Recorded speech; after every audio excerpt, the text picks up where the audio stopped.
Chu na dadlich Johnny Clarkshire, utslasis chikwasikmik, histukchil ahusa, uhux na uyeksu ainshat, haulhok ahusa, glakishbil maas, alte almasquium utsnisma. Ladies and gentlemen, my name is Tyson Atleo, and I'm an Aboriginal Programs Officer with the Department of Service Canada here in Vancouver, British Columbia. I think what you want from me is for me to answer two questions for you. The first being, why did I choose a career in the public service? The second, what is my personal definition of leadership? And I'll answer both those questions for you.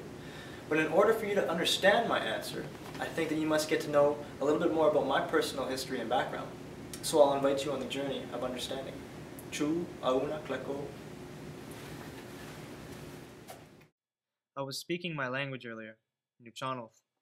I was explaining that I'm a 26th generation hereditary chief of the Ahousaht Nation of the Nuchanolf people. I gave you my traditional name, my father's also, who some of you may know as the National Chief of the Assembly First Nations.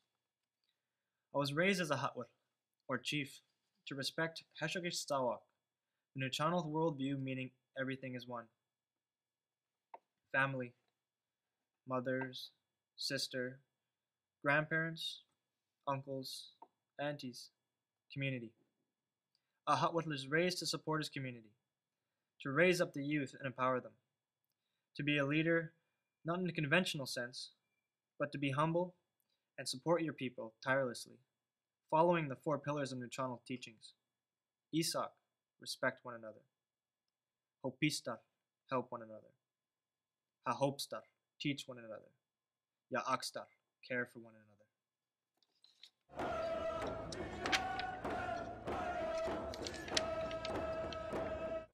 These are the teachings that I bring with me to my workplace.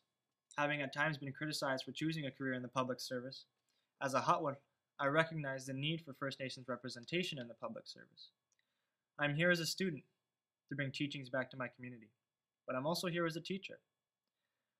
I am here to represent my people respectfully, to help them move forward in partnership, to educate non-First Nations about our cultures, so that we can all care about a prosperous future. I bring this understanding from the office to the community, where I help develop and establish partnerships, working with both the Aboriginal Human Resource Development Agreements and the Aboriginal Skills and Training Strategic Investment Fund. I've always said that employees like myself have the ability to change First Nations perspective, even public perspective, of government work. Because it is for the youth, it is for the families, for the community as a whole, a holistic approach to work and life. You could call it an Indigenous approach. Somehow, through intergenerational transmission, I am fortunate enough to have retained tradition, but to be open to learning. So as I can be that catalyst for change, an exemplar for knowledge transmission. But I have to go. So thank you very much for listening. Chu, kleko, kleko.